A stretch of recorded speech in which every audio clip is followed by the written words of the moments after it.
Alright, I just finished episode 3 of Overlord Season 4, and I've been seeing a lot of people asking around how did Ainz know that the Emperor was having his chat, or why did he show up? And just to get out of the way, some people have been saying that Demirg sent Ainz here to mess up the Emperor's plans, and that's not true at all. I have to say that right away. None of that is true. To actually figure out what happened in this episode, we have to look to book 10 for this episode, since this episode is actually going back to more of the front of the books. The first two episodes were more book 14.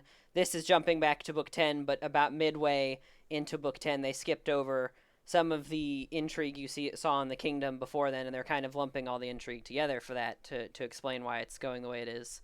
But the actual reason that Ainz shows up at the Colosseum is that he actually has gone there as a continuation of his talk with the head of the Adventurers Guild in Erantal. His next step of trying to get more adventurers into his nation is that he decides he wants to go do a promotional in the Empire and kill or fight the biggest and strongest guy they have at the Colosseum there. So he decides to go to the Empire and take a break from his leading because he doesn't feel that he is a correct leader to lead the nation. He kind of shoves it off on Albedo and Demirg and makes up this kind of thing to go off and do that he also kind of wants to see done too.